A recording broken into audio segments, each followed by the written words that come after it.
हाँ देखिए बच्चों, आज प्रश्नावली 9वीं, ये प्रश्नावली 9वीं का पहला सवाल देखिए।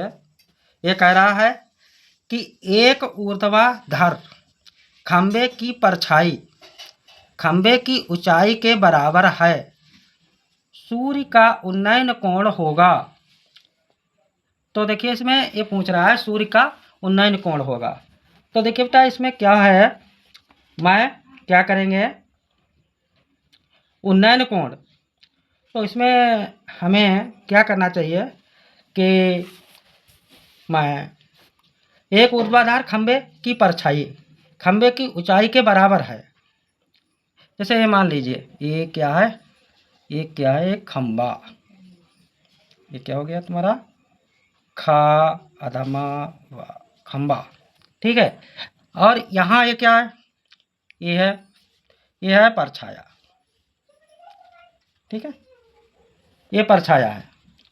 तो इसमें क्या है, वो पूछ रहा है कि खंबे की ऊर्ध्वाधर खंबे की परछाया खंबे की ऊंचाई के बराबर है।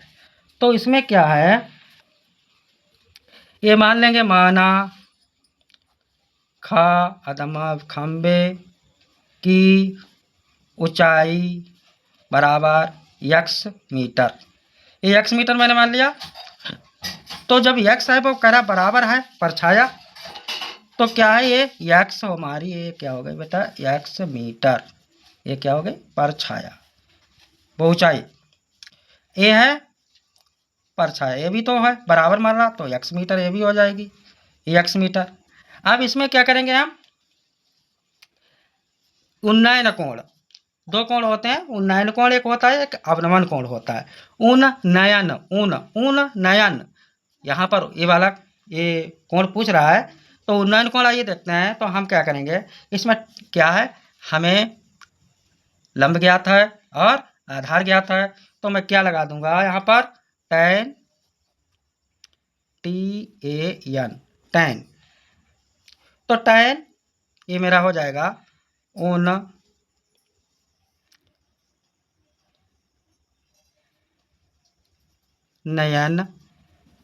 कोण बराबर क्या होता है, खंबे की ऊंचाई खा अधमा खंबे की ऊंचाई बटा खंबे की परछाई, खंबे की परछाई, खंबे की परछाई, ये हो गया।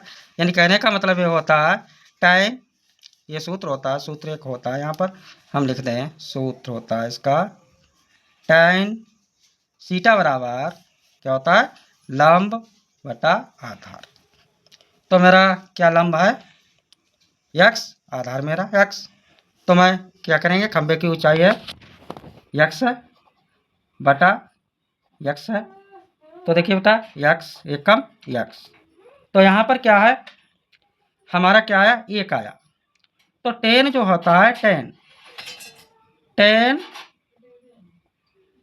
बराबर कितना है, अब tan सीटा का tan एक का मान होता है कितना 45 अंश, ये 45 अंश होगा। अर्थात उन्नयन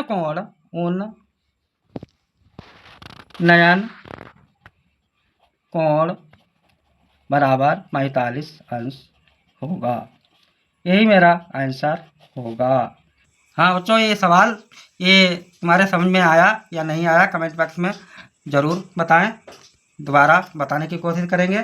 दूसरा सवाल हमारा है, ये पहला था ये वाला, दूसरा सवाल है किसी स्तंभ के शिखर के उन्नयन कोण की एंगस्ट की उसकी छाया के शीर्ष बिंदु पर 3/4 है।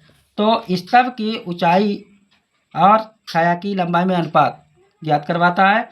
तो मैं इसको कैसे हल करेंगे, देखिए बेटा यहाँ पर क्या है, माना, मैं लिखता हूँ माना, पहले मैं चित्र बना लें, जब तक चित्र नहीं बनेगा तब तक सवाल नहीं लगेगा। ये जो है बेटा ए और ए, तो ए क्या है हमारा इसको नाम हम दे देंगे ए और बी और सी। मैंने उसको नाम दे दिया। इसको क्या है, आप स्तंभ की ऊंचाई, ये जो है माना ए बी स्तंभ,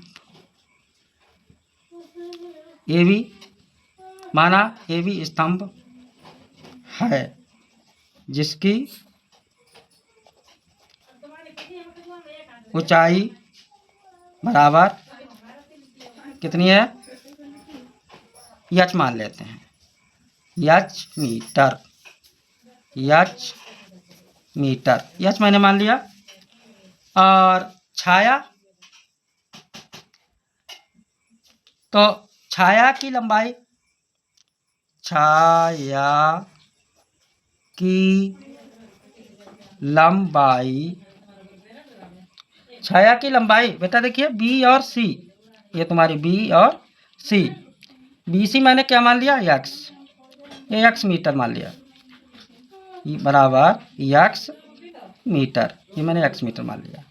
अब इसमें क्या है लगेगा, देखिए मुझे क्या ज्ञात है, यहाँ पर लंब ज्ञात है और आधार ज्ञात है, तो tan थीटा बराबर क्या होता है, तो अब मैं क्या करेंगे, इसमें क्या है tan, तो देखिए बेटा tan, जब ये लंब दिया और आधार दिया तो tan लगेगा, tan ए बी बटा बी सी, tan बराबर ए बी बटा बी सी। तो देखिए बेटा यहाँ पर क्या है, ए बी मेरा कितना है, यच है, ए बी का मान यच है, चलो यच लिख लेता हूँ। बी सी का मान कितना है, यक्स है। अब वो कह रहा है, सवाल आगे कह रहा है कि जिसकी छाया के शीर्ष बिंदु पर 3/4 है तो स्तंभ की ऊंचाई और छाया की लंबाई में अनुपात ज्ञात करना है। चलिए ये भी देखते हैं। तो यक्स का मान देखिए बेटा यहाँ पर जब वो 3/4 बता रहा है, ये 3/4, तो मैं लिखूंगा यहाँ पर बराबर 3, इसका मान 3, यक्स का मान कितना है 4, ठीक है। अब हम क्या करेंगे, इसमें जब इतना हो गया तो यच अनुपात यक्स, यहाँ पर क्या होता है, यहाँ जब इसका हो जाएगा यच अनुपात यक्स, तो साधारण सी बात है ये भी वही हो जाएगा, ये तुम्हारा यच है तो यहाँ पर 3/4, ठीक, तो ये आपका आंसर आ जाएगा।